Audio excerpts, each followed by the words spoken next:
الذي أرسل رسوله بالهدى ودين الحق ليظهره على الدين كله وكفى بالله شهيدا. نشهد أن لا إله إلا الله ونشهد أن محمدا عبده ورسوله.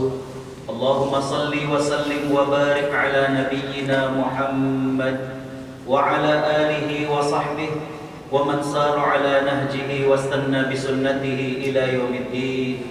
قال الله عز وجل في كتابه الكريم: أعوذ بالله من الشيطان الرجيم. شهر رمضان الذي أنزل فيه القرآن هدى للناس وبينات من الهدى والفرقان. صدق الله العظيم.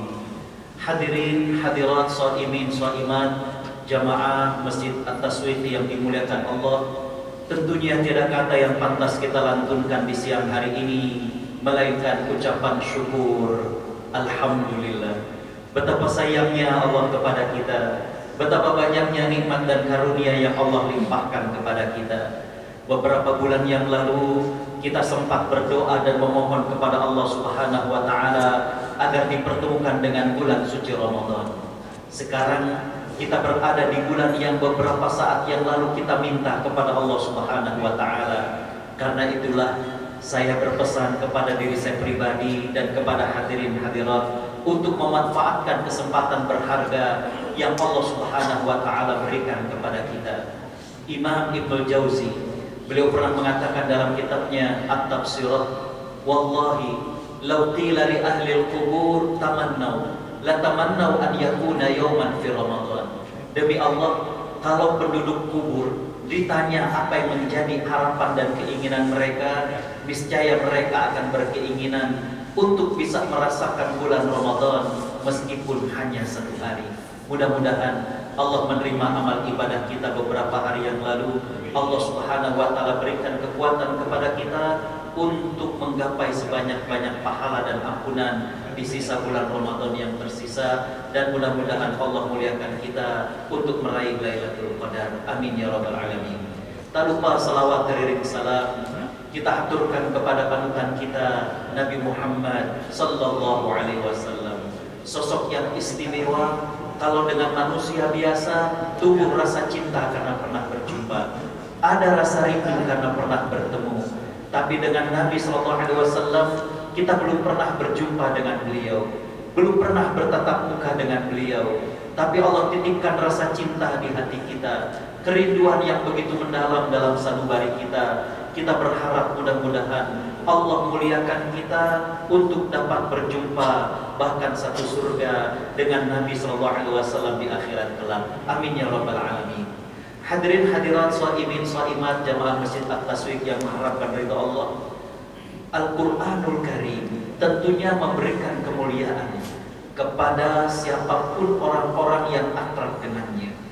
Dalam sebuah hadis yang diriwayatkan oleh Imam Muslim dari sahabat Umar bin Khattab radhiyallahu anhu, Nabi sallallahu alaihi wasallam pernah bersabda, "Innallaha yarfa'u bihadzal kitab aqwaman wa yad'u bihi akharin." Sesungguhnya Allah Subhanahu wa taala mengangkat derajat seseorang dengan Al-Qur'an ini, dan Allah juga merendahkan yang lain dengan Al-Qur'an ini.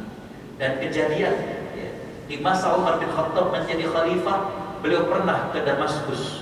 Bagaimana saat itu hadirin khotbah rahimakumullah, Umar sempat bertanya, siapa yang menjadi pengurus daripada penduduk di suatu al-wadi?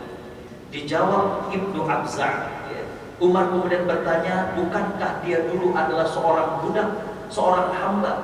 Dijawab benar. Umar kemudian mengatakan, sungguh Allah Subhanahu wa taala mengangkat seorang hamba yang dulunya adalah budak lantaran yang ia miliki daripada Al-Qur'an, karena ternyata Ibnu Abza ini adalah orang yang faham dengan Al-Qur'an, orang yang mengerti tentang ilmu waris. Hadirin khotaliman rahimakumullah, kita tahu bahwa Al-Qur'an ini banyak sekali manfaatnya. Bahkan dalam surat An-Nahl ayat 30 Allah Subhanahu wa taala berfirman, a'udzubillahi minasyaitonir rajim, wa qila lil ladzina taqaw, dan ditanya kepada orang-orang yang bertakwa pada saat itu, tentunya adalah para sahabat. Ketika mereka ditanya, madza anzala rabbukum, Apa yang diturunkan oleh Tuhan mereka? Tentu yang diturunkan adalah Al-Quranul Karim. Tapi para sahabat menjawab, qalu khaira. Mereka menjawab bahwa yang diturunkan adalah kebaikan seluruhnya. Jadi para sahabat itu menjawab isi Al-Quran adalah kebaikan. Oleh karena itu, dalam kultum singkat siang hari ini, izinkan saya menyampaikan sedikit tentang bagaimanakah interaksi para sahabat dengan Al-Quran, sehingga kita lihat para sahabat banyak mendapatkan manfaat daripada Al-Quranul Karim. Hadirin khotariman rahimakumullah. Yang pertama adalah al-iman qabla Al-Quran. Bagaimana para sahabat belajar keimanan sebelum Al-Quranul Karim. Ini diceritakan oleh sahabat Jundub bin Junadah radhiyallahu anhu. Beliau menceritakan ketika kami masih kanak-kanak, belum akil baligh, ta'allamna al-iman qabla Al-Quran. Kami belajar keimanan terlebih dahulu sebelum kami belajar Al-Quran.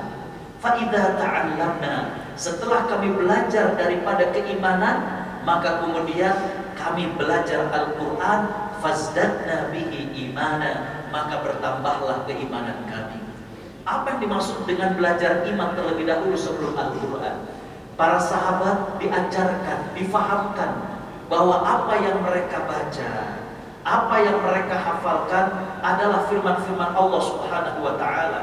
Bukan seperti buku teks pelajaran, bukan kumpulan quotes-quotes yang menarik. Ini adalah firman Allah Subhanahu wa Ta'ala. Dan apa yang Allah firmankan ini adalah sebagai petunjuk hidup. Kalau memang sebagai petunjuk hidup, maka hadirin hadirat para penduduk surga Allah adalah para sahabat termotivasi untuk mengamalkannya.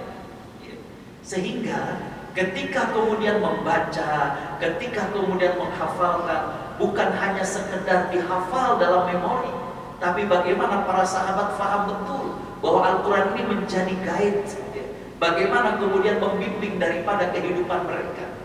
Ini yang sering kemudian ditanyakan kepada kami, bagaimana para orang tua yang anaknya ikut tahfiz Al-Quran atau sekolah di sekolah Islam yang ada program tahfiz Qurannya, tapi ternyata pulang dari ngafal Quran, dijemput, baru saja di kendaraan, telinganya langsung kemudian ditutup dan dia mendengarkan K-pop dan lain sebagainya.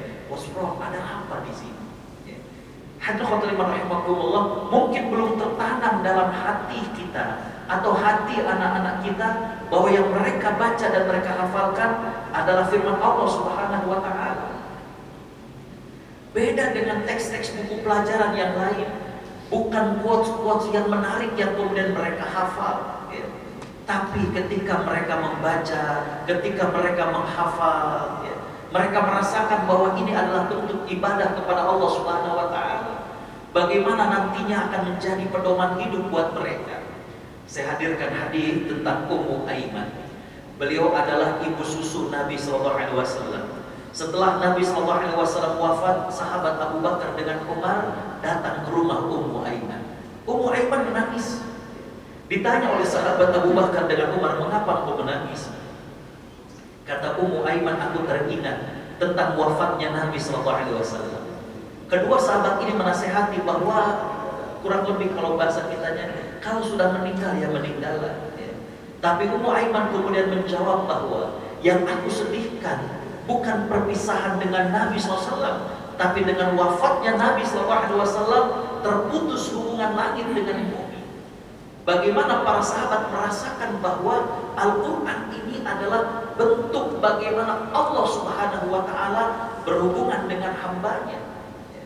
Jadi interaksi para sahabat dengan Al-Quran yang pertama adalah al-iman qabla Al-Quran, keimanan dulu sebelum Al-Quranul Karim. Yang kedua, at-ta'addub ma'ahu, bagaimana memiliki adab dengan Al-Quranul Karim, bagaimana bersikap sopan dengan Al-Quranul Karim. Saya pernah ditanya waktu pengajian ibu-ibu, seorang ibu bertanya, Pak Ustaz, bagaimana hukumnya kalau kami baca Quran dan maaf sambil rebahan dan kemudian pakai you can see. Hadirin khotiriman rahimakumullah, saya tidak jawab langsung, tapi saya mengatakan ibu, yang kita baca adalah firman Allah Subhanahu wa Ta'ala. Tentunya perlu kesopanan dengan Al-Quranul Karim. Ini adalah firman-firman Allah Subhanahu wa Ta'ala. Ketika kita membaca Al-Quran, maka kita pada hakikatnya adalah membaca firman-firman Allah Subhanahu wa Ta'ala. Apa saja bersikap sopan dengan Al-Quran? Yang pertama adalah husnul niyah. Bagaimana niatan yang baik, niatnya untuk mencari pahala dari Allah Subhanahu wa Ta'ala, bukan yang lainnya. Bagaimana niatannya adalah untuk mendekat dengan Allah Subhanahu wa Ta'ala. Karena orang yang cinta pasti juga akan cinta dengan apa yang disampaikan dari yang dicintanya. Husnul niat ini menjadi sangat penting. Bagaimana keikhlasan kita ketika membaca, keikhlasan kita ketika tadabbur, itulah yang menyampaikan kita kepada petunjuk Allah Subhanahu wa Ta'ala. Saya 3 kali diundang ke Kuwait. Ramadan tahun lalu saya di Kuwait. Ketika saya masuk ke salah satu masjid, ada seorang syekh yang memberikan satu khatirah, satu perenungan. Dan sambil mendengarkan kalimat-kalimat beliau, saya seolah-olah merasa ditampar oleh beliau. Apa kata beliau? Kita sebagai orang tua harus ikhlas ketika anak kita belajar Al-Quran, ketika anak kita menghafalkan Al-Quran. Jangan sampai kemudian terselip dalam hati kita bagaimana niat sombong dengan anak-anak kita. Jangan sampai kemudian untuk sekedar membanggakan di hadapan kawan-kawan, anak saya udah 17 juz. Kata beliau, jangan-jangan kurang ikhlasnya niat orang tua terhadap anaknya, inilah yang membuat anak sulit untuk menghafalkan Al-Quran. Itulah yang menghambat anak untuk kemudian bisa menghafal Al-Quran. Tidak sedikit di antara orang tua yang seolah-olah kehabisan jurus, belajar dengan ustaz ini, ditanya udah berapa juz, nak? Masih juz 30. Bagaimana kemudian ganti ustadz yang lain, masukkan ke sekolah yang lain. Coba husnul niyah, bagaimana niat yang baik. Yang kedua adalah kita lihat niatnya adalah bagaimana nanti Al-Quran akan menjadi syafaat biiznillah, tentunya dengan izin dari Allah Subhanahu wa Ta'ala. Nabi SAW mengatakan dalam hadisnya, Iqra'ul Quran fa innahu ya'ti yaumal qiyamah syafi'an li ashabi, atau kama qala sallallahu alaihi wasallam. Bacalah oleh kalian Al-Quran, karena nanti Al-Quran akan menjadi syafaat bagi orang-orang yang membacanya. Adab yang kedua adalah taharatul qalbi wal jasad. Bagaimana hati yang bersih dan juga fisik yang bersih. Pakaian kita bersih, di sekitar kita juga bersih. Kenapa? Kita akan membaca firman-firman Allah Subhanahu wa Ta'ala. Bahkan kalau perlu, sebaiknya kita dalam keadaan berwudu. Yang ketiga, bagaimana adab dengan Al-Quran adalah tafrighun nafsi an syawaghiliha. Bagaimana konsentrasi, jangan sampai kemudian sambil sibuk, ya. Bagaimana kemudian gestur tubuhnya, tangan dan ininya banyak gerak-geraknya, garuk-garuk dan lain sebagainya. Atau hadirin rahimakumullah sambil buka WhatsApp, sambil kemudian lihat podcast, sambil baca Quran. Enggak.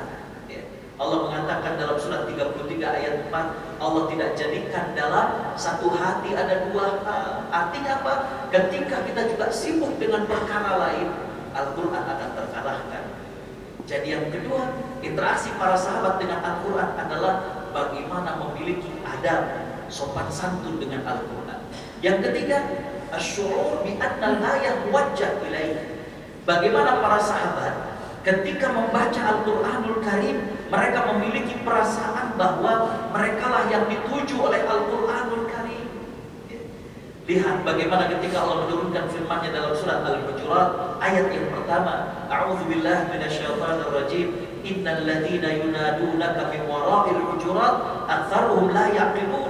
Sesungguhnya orang-orang yang teriak-teriak memanggil engkau di balik daripada kamarmu, hai Muhammad, kebanyakannya adalah kurang berakal. Sahabat yang bernama Thabit bin Qais Asy-Syammas, beliau sampai kemudian mengurung dirinya di dalam kamar karena merasa dirinya lah yang dimaksud oleh ayat tersebut. Hadirin rahimakumullah, para sahabat ketika membaca Al-Quran membuka matanya, membuka mata batinnya. Apa nih yang Allah pesankan buat diri mereka? Contoh kecil saja, kita sering mengaku diri kita sebagai orang yang beriman, tapi Apakah kita sudah tahu ayat-ayat yang Allah awali dengan panggilan sayang, ya ayyuhalladzina amanu? Jangan-jangan tidak banyak, atau jangan-jangan cuma ayat tentang shaum yang kita tahu. Padahal dalam Al-Quran lebih daripada 75 ayat yang Allah awali dengan panggilan ya ayyuhalladzina amanu. Mestinya kita langsung menyiapkan hati kita, Allah ada pesan apa buat diri kita. Bapak Ibu nggak perlu kemudian sibuk-sibuk mengumpulkan. Ada seorang ulama yang sudah mengumpulkannya dalam sebuah kitab yang diberi judul dengan Nidaur Rahman li Ahlil Iman. Bahkan sudah diterjemahkan, ya, dicetak oleh Pustaka Al-Kautsar dengan diberi judul tafsir ayat-ayat ya ayyuhalladzina amanu. Bagus kalau bulan Ramadan sebelum kita berangkat ke Jalan Keramat ini kita baca, ternyata Allah berpesan tentang menjaga keluarga, Allah berpesan tentang bagaimana bersikap adil, Allah berpesan ini. Coba kita miliki. Kita merasa kita yang dituju oleh Al-Quranul Karim. Makanya kita lihat bagaimana para sahabat Nabi SAW ketika mereka memiliki satu aktivitas, ketika mereka memiliki satu pekerjaan, mereka gak melalaikan dari Allah Subhanahu wa Ta'ala. Coba kita lihat para sahabat yang diberikan kabar gembira, mereka masih lagi menapak di bumi, tapi sudah mendapatkan kabar gembira bahwa mereka adalah ahli surga. Ada berapa sahabat yang dijanjikan surga? Kalau ada yang betul dapat door prize dari pengurus. Ada berapa? Kebanyakan 10. 10 ini tidak salah tapi tidak tepat. 10 ini belum termasuk Bilal bin Rabah. 10 ini belum termasuk Nabi mengatakan akan masuk ke majelis kita seseorang dari ahli surga dan janggutnya masih basah bekas kulit. 10 ini belum termasuk daripada Khadijah radhiyallahu anha. Ya. Setelah saya kumpulkan riwayat-riwayat yang sahih, jumlah sahabat yang dijanjikan surga ada 38. 7 diantaranya adalah sahabat wanita, 3 diantaranya adalah istri Nabi SAW, Khadijah radhiyallahu anha, Hafsah binti Umar radhiyallahu anha, dan Aisyah radhiyallahu anha. Dan 1 putri beliau, Fatimah binti Muhammad SAW. Dan 1 yang Bapak Ibu kenal sebagai awwalu syahidatin fil Islam, wanita yang pertama gugur dalam Islam. Siapa dia? Sumayyah radhiyallahu anha. Coba kita coba, ya. Saya ada kajian di kantor pajak pusat Gatot Subroto, ya, mengkaji tentang sosok-sosok ini. Kemudian kita ambil apa yang menjadi keistimewaan mereka, sehingga menjadi manusia yang masih menapak di muka bumi, tapi mendapatkan kabar gembira bahwa mereka adalah ahli surga. Intinya adalah bagaimana kedekatan mereka dengan Al-Quranul Karim. Coba lihat Utsman bin Affan. Utsman bin Affan di antara 5 sahabat paling kaya. Saya coba konversi berapa harta beliau, berapa dinar yang beliau miliki, berapa aset tanah yang beliau miliki di Khaybar, di Madinah dan sebagainya. Total kekayaan Utsman itu sekitar 17-19 triliun. Tapi kalimat beliau tentang Al-Quran bagaimana? Lau tahurat qulubuna ma syabi'na min tilawatil Quran. Kalau hati kita bersih, kita gak akan pernah merasa puas membaca Al-Quran. Beginilah dekatnya para sahabat dengan Al-Quran Karim. Baik, karena waktu kita agak cepat. Yang berikutnya, yang keempat adalah interaksi sahabat dengan Al-Quran, al-istijabah al-mubasyarah. Bagaimana respon yang segera, ya. Tidak menunda, ya. Khawatir ajal kita lebih cepat daripada kita mengamalkan apa yang ada dalam Al-Quranul Karim. Lihat ketika turun firman Allah dalam surat Al-Ahzab berkaitan tentang kewajiban untuk menutup aurat bagi seorang muslimah, ya. Nabi SAW sampai kagum melihat bagaimana para sahabat wanita ketika turun ayat tersebut langsung menyambar kain yang ada di rumah mereka, entah itu hordengnya, entah itu kain apa, dan ketika mereka keluar ka'annahunal khidban, seolah-olah mereka adalah burung gagak hitam, sudah tertutup aurat mereka. Begitu juga ketika turun surat Al-Maidah tentang pengharaman khamr, di mana Allah Subhanahu wa taala berfirman, innal khamr wal maisir wal ansab wal azlam rijsun min amali syaitan fastanibuhu la'allakum turhamun. Sesungguhnya khamar dan berbagai macam judi, termasuk maisir, ansab, azlam, itu berbagai macam jenis judi, itu adalah perbuatan buruk daripada syaitan. Jauhilah, niscaya kalian mendapatkan rahmat. Dalam hadis riwayat Imam Bukhari. Bapak Ibu kalau ingin belajar hadis sebagai pemula, saran saya adalah belajar diawali dari Sahih Muslim. Imam Bukhari suka kemudian mengambil beberapa bagian dari sebuah kronologis. Dan yang jadi kebaikan Imam Bukhari adalah judul-judul babnya itu sangat luar biasa. Itulah yang disebut dengan fiqhul Bukhari fi abwabihi. Bagaimana pemahaman Imam Bukhari terhadap hadis dilihat daripada judul-judulnya. Jadi diriwayatkan dalam hadis riwayat Imam Bukhari, ketika turun firman Allah di surat Al-Maidah, para sahabat langsung kemudian menumpahkan khamr yang ada dalam tong-tong yang ada di gudang mereka sampai membanjiri dan menggenangi jalan-jalan di kota Madinah. Imam Bukhari memberikan judul tentang hadis itu, bab tidak ada istilah mubadir dalam apa yang Allah haramkan kepada kita. Ya, lihat bagaimana fikihnya beliau. Ya, inilah bagaimana al-istijabah al-mubasyarah. Ya, hadirin khotaliman rahimahumullah, yang terakhir, bagaimana interaksi para sahabat dengan Al-Quran adalah an-nazrah al-kulliyah. Bagaimana bisa kemudian memandang secara komprehensif. Jadi nggak terpotong-potong bagaimana memahami sebuah ayat. Ketika misalnya membaca firman Allah dalam surat Al-Baqarah 256, A'udzu billahi minasyaitonir rajim, la ikraha fid din. Jangan sampai kemudian, maaf, ternyata kita dapati siang-siang lagi makan. Ketika ditanya, oh kan nggak ada paksaan, bebas aja. Hadirin khotaliman rahimahumullah, ayat ini harus difahami secara lengkap. Coba buka beberapa ayat sebelumnya dalam surat Al-Baqarah juga. Allah Subhanahu wa taala berfirman, A'udzu billahi minasyaitonir rajim, ya ayyuhalladzina amanu udkhulu fis-silmi kafah. Wahai orang-orang yang beriman, masuklah kalian ke dalam Islam secara total. Jadi yang dimaksud dengan tidak ada paksaan dalam agama adalah tidak ada paksaan untuk masuk ke dalam Islam.